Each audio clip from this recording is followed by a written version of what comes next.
Στο πρόγραμμα εκπαίδευσης Ριμπότη Λειτουργική Ασυμμετρία, ασχολούμαστε με το θέμα της ενδογενής ασυμμετρίας στο ανθρώπινο σώμα, τα διάφορα νευρολογικά και δομικά πρότυπα που προκύπτουν και πώς αυτά επηρεάζουν την καθημερινή μας ζωή και τις αθλητικές μας δραστηριότητες. Στόχος αυτής της εκπαίδευσης είναι με τη χρήση συγκεκριμένων αξιολογήσεων και διορθωτικής προπόνησης, βασισμένη σε νευροβιομηχανικές αρχές, η εξισορρόπηση αυτής της ασύμμετρης συμπεριφοράς, έτσι ώστε η απόδοση και η ποιότητα ζωής μας να βελτιώνονται αντί να παρεμποδίζονται. Αξιολογούμε αρχικά τη θέση, δομή και λειτουργικότητα του διαφράγματος, το οποίο μας συνοδεύει 24 ώρες την ημέρα, και συνεχίζουμε με την ανάλυση της κυριαρχίας της μίας πλευράς του σώματος, η οποία αργά ή γρήγορα ενδέχεται να οδηγήσει σε σημαντικούς νευροκινητικούς συμψηφισμούς, καθώς και σε μυοσκελετικές ενοχλήσεις ή ακόμα και παθολογίες.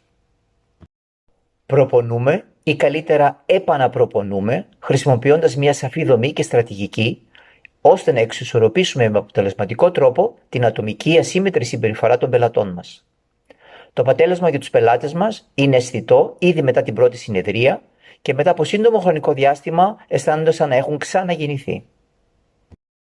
Η στοχευμένη αυτή προπόνηση αποτελείται από συγκεκριμένα πρωτόκολλα για σωστή διαφραγματική αναπνοή, θωρακική κινητικότητα, επανατοποθέτηση ομοπλάτης και λεκάνης και τη συνειδητή ενσωμάτωση των άνω και κάτω άκρων, όπως και του κορμού, κατά το περπάτημα ή το τρέξιμο.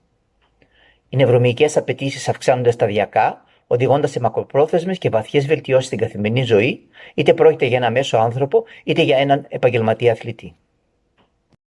Μετά από αυτή την εκπαίδευση, κάθε συμμετέχον αποκτά καλύτερη κατανόηση του σώματός του και του τρόπου με τον οποίο μπορεί να αναγνωρίζει και να διαχειρίζεται καλύτερα τις δικές του αδυναμίες και ικανότητες, καθώς και εκείνες των πελατών του.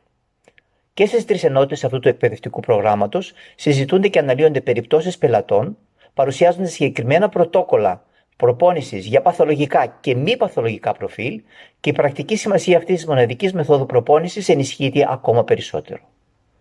Μια μοναδική λοιπόν εμπειρία για όλους τους επαγγελματίες της λειτουργικής ή και θεραπευτικής άσκησης.